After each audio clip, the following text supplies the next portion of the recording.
एक सज्जन आदमी जिनका नाम कैलाश था, उन्होंने अपने सेविंग का बड़ा हिस्सा खर्चा करके एक गांव में 2 मंजिला सुंदर घर खरीदा।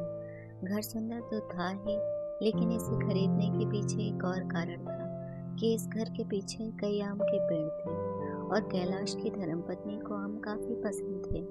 वो काफी खुश थे। उन्हें उनके रिश्तेदार और पड़ोसियों से भी उनके लिए गए इस निर्णय के लिए काफी तारीफ मिली थी। साथ ही साथ इनमें से अधिकतर लोगों ने उन्हें एक सलाह भी दी थी कि उन्हें अपने नए घर की वास्तु भी एक बार देख लेनी चाहिए। जब कई लोगों ने उनसे कहा, कैलाश ने किसी वास्तु शास्त्री को अपने घर पर बुलाकर इस काम को भी करने का निर्णय लिया। उन्हीं के किसी रिश्तेदार की पहचान के एक प्रख्यात वास्तु शास्त्री को उन्होंने निमंत्रण भेजा। शास्त्री जी आए और वहां पर कैलाश जी उन्हें अपनी गाड़ी से लेने स्टेशन गए। वहां से घर वापस लौटते वक्त रास्ते में शास्त्री जी कैलाश जी को बड़े ध्यान से ऑब्जर्व कर रहे थे। कैलाश जी हर उस गाड़ी को जो उन्हें ओवरटेक करके आगे जा रही थी रास्ता दे रहे थे। शास्त्री जी ये सब बड़े ध्यान से देख रहे थे। जब कई लोगों को कैलाश जी ने खुद से आगे जाने का रास्ता दे दिया, तब शास्त्री जी ने उनसे पूछा कि आप हर किसी को रास्ता क्यों दे जा रहे हैं। कैलाश जी ने अपना पक्ष बताते हुए कहा कि हो सकता है इन ओवरटेक करने वालों को हमसे ज्यादा जरूरी कोई काम हो। हमारा क्या है, हम आराम से चले जाएंगे। थोड़ी दूर जाकर उनके गाड़ी के आगे एक बच्चा दौड़ते हुए गुजरा। कैलाश जी ने तुरंत ब्रेक लगाई। उस बच्चे के जाने के बाद भी कैलाश जी बाहर उतरे और इंतजार किया।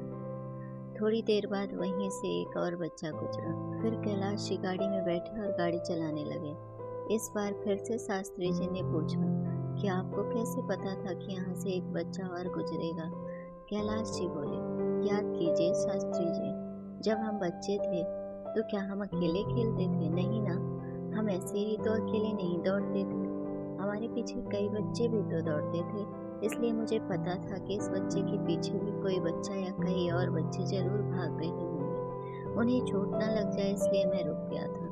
कुछ घंटे गाड़ी चलाने के बाद दोनों कैलाश जी के उस नए घर तक आ पहुंचे। जब वो गाड़ी से उतरने वाले थे तो कैलाश जी ने देखा कि उनके घर के पीछे कुछ पंछी उड़कर आ रहे थे।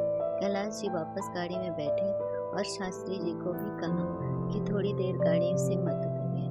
जब शास्त्री जी ने पूछा कि क्यों, तो फिर कैलाश जी ने बताया कि घर के पीछे आम का पेड़ है, वहां से पंछी उड़कर आए हैं, मतलब गांव के कुछ बच्चे आम तोड़ने आए होंगे।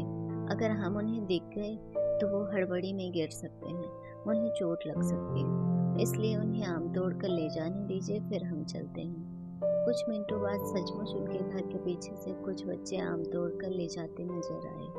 कैलाश जी ने शास्त्री जी से कहा कि चलिए घर आ गया है, घर का वास्तु देख लीजिए।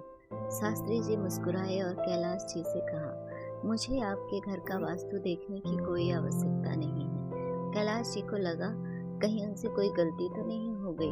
उन्होंने हाथ जोड़कर शास्त्री जी से कहा कि माफ कीजिए अगर मुझसे कोई गलती हो गई हो तो। शास्त्री जी ने खुद उनके आगे हाथ जोड़े और कहा कि नहीं, आपसे कोई गलती नहीं हुई है। आप जैसे स्वभाव के आदमी जहाँ भी रहेंगे वहाँ कोई वास्तु दोष हो ही नहीं सकता। बल्कि मैं तो कहूँगा कि किसी वास्तु दोष वाली जगह को भी आप जैसे लोग दुनिया की सबसे अच्छी जगह बना देंगे। आपके मन में सबके लिए दया भाव है, प्रेम भाव है। आप खुद से पहले दूसरों के बारे में सोचते हैं, इसलिए कोई वास्तु, कोई मुश्किल आप जैसे लोगों का कुछ नहीं बिगाड़ सकती। अगर आपको हमारी स्टोरी अच्छी लगी हो तो अपने दोस्तों के साथ भी शेयर कीजिए और कमेंट में ज़रूर बताइए कि कैसी लगी ये कहानी। और हाँ, चैनल को सब्सक्राइब करना ना भूलें।